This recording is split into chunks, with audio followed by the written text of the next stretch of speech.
فصل 4. آنها پخش شدند و سمت شمال به راه افتادند. وسکر و کریس پشت بری و سمت چپش بودند.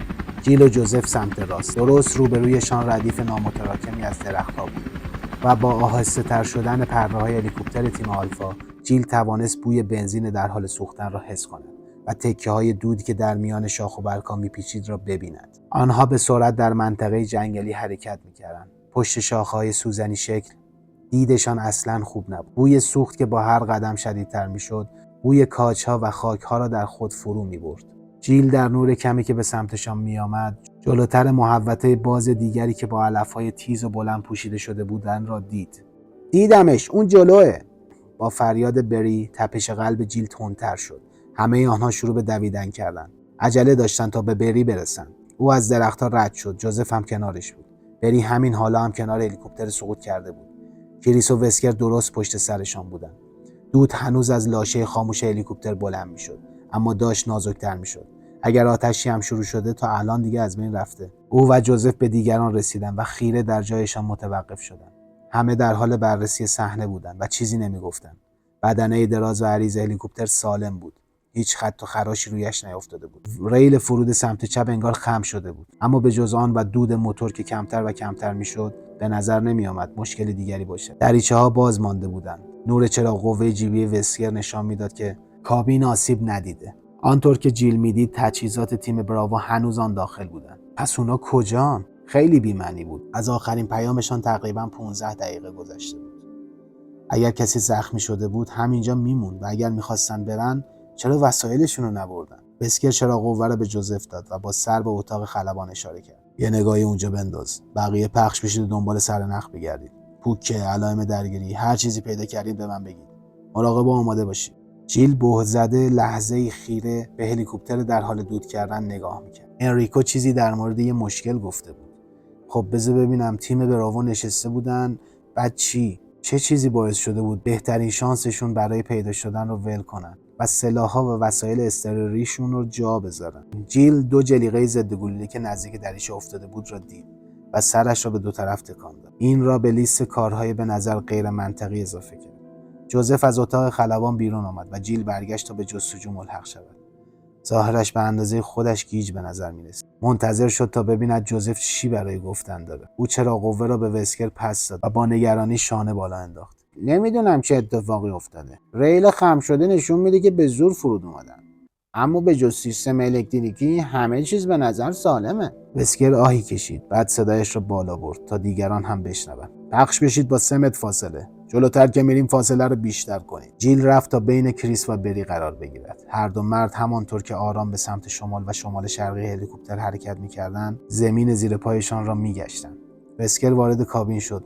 با چراغ قوه‌اش در تاریکی جستجو می‌کرد. جوزف به سمت غرب رفت. همانطور که دایره را بازتر می‌کردند، علف‌های خشک زیر پایشان خرد می‌شد. به جز زمزمه خفیف موتور هلیکوپتر آلفا، این تنها صدایی بود که در هوای ساکن و گرم پخش می‌شد. جیل از چکمه‌هایش استفاده می‌کرد تا بین علف‌های پرپشت و بلند را بگرده. با هر قدم آنها را کنار می‌زد. تا چند لحظه دیگر هوا آنقدر تاریک می‌شد که دیگر نمی‌شد چیزی دید و باید از چراغ قوه‌ها استفاده می‌کردند.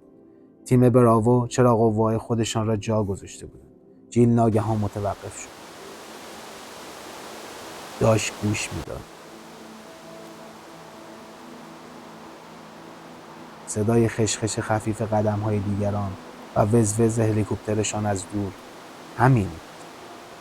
صدای جیک جیک و جیر جیر هم نبود. هیچ صدایی نمی‌آمد. آنها در یک جنگل بودند. در اواسط تابستان. حیوانات و حشرات کجا بودند؟ جنگل به شکل غیر طبیعی ساکت بود. تمام صداها به انسان‌ها تعلق داشت. برای اولین بار بعد از فرود جیل ترسیده بود.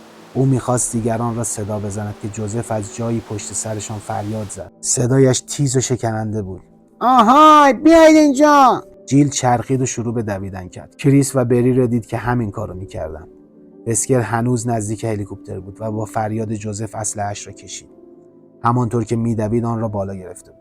جیل در تاریکی به زحمت می‌توانست جوزف را که در سایه‌ها فرو رفته بود را ببیند. او کنار چند درخت که 100 فوت با هلیکوپتر فاصله داشتند در میان علف‌های بلند نشسته بود. جیل از روی غریزه اسلحه کمری خودش را کشید و سرعتش را 2 برابر کرد. ناگهان حس شومی به تمام وجودش افتاد. جوزف بلند شد و ایستاد. چیزی در دستش بود و قبل از اینکه آن را بیاندازد فریاد خفه‌ای کشید. چشمهایش از وحشت گشاد شده بود. برای لحظه‌ای ذهن جیل نتوانست چیزی که در دست جوزف دیده بود را قبول کند. یک هفتیر استارز بود، یک برتا و دستی قطع شده که به دورش پیچیده بود. از مچ بریده شده بود. از پشت جوزف از تاریکی میان درختان صدای خرخر بم و خشن می‌آمد. غرشی حیوانی که با ناله‌ای عمیق دیگر ترکیب شد و ناگهان بدنهای نیرومندی از میان جنگل پیدایشان شد. آنها روی جوزف افتادند و او را به زمین زدند. کریس فریاد زد: جوزف! کریس اسلحه‌اش را کشید و در جایش متوقف شد. جیغ جیل در گوشش میپیچید.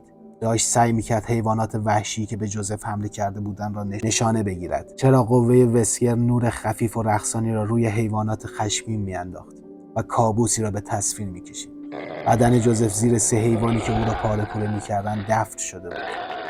آنها با آرواره هایی که به هم ساییده میشدند و بزاق بیرون میدادند او را گاز میگرفتند. شکل و اندازهشان شبیه به سگ بود، شاید به بزرگی ژرمن شپرد. فقط اینکه انگار پوست و مو نداشتند. سوسوی نور چراغ قوه وسکر ماهیچه و بافت قرمزشان را نشان میداد. حیوانات سگ مانند می‌غریدند و خون جلوی چشمانشان را گرفته بود.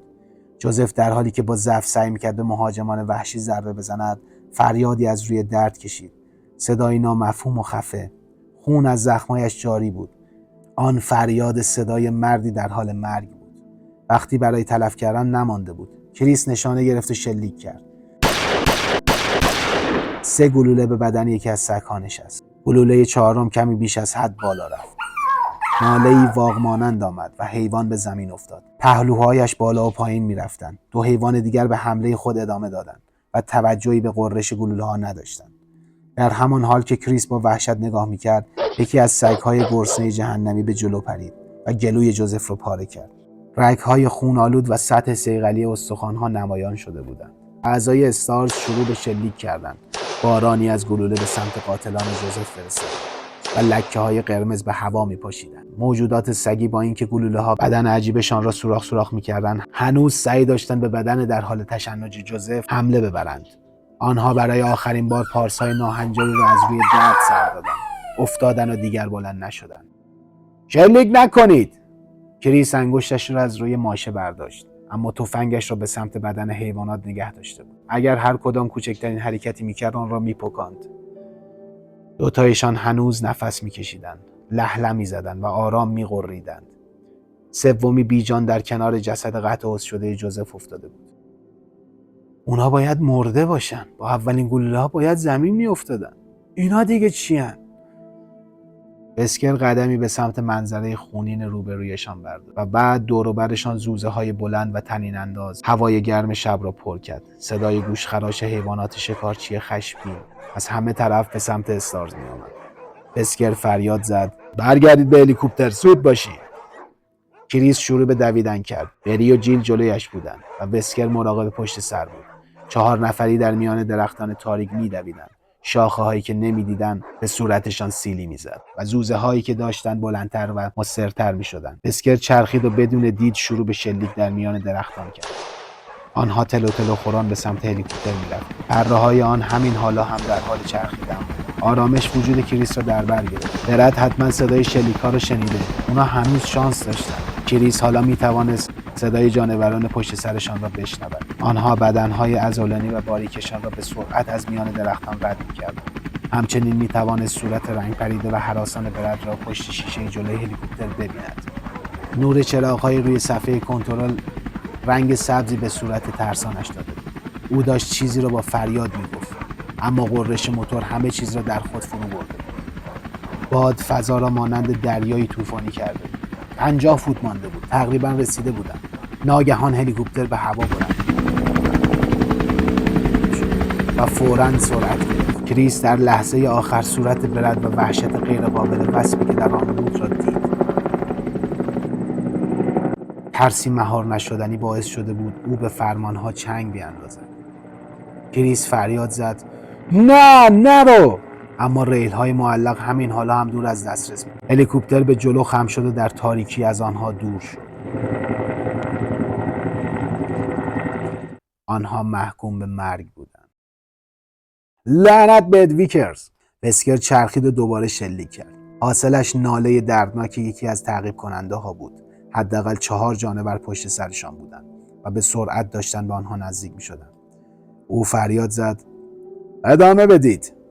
همانطور که تلو تلو خوران جلو می رفتند سعی می کرد آرامشش را حفظ کند. غرش های کرکننده سگ های تغییر شکل یافته آنها را وادار به سریعتر رفتن می کرد. صدای هلیکوپتر دیگر به گوش نمی رسید. ویکرز بزدل فرارشان را غیر ممکن کرده بود. وسکر دوباره شلیک کرد. گلوله به جایی نامعلوم رفت. پیکر تیره دیگری را دید که به شکار ملحق شد. سگ‌ها به طرز خطرناکی سریع بودند. آنها شانسی نداشتند مگر اینکه امارت. وسکر داد زد: بپیچید راست، ساعت 1. امیدوار بود که حس جهتیابیش هنوز خوب عمل کند. آنها نمیتوانستند از دست حیوانات فرار کنند، اما شاید آنقدر به حرکت ادامه دهند تا به پناهگاهی برسند. او چرخید و آخرین گلوله خشابش را شلیک کرد. فشنگام تموم شدن.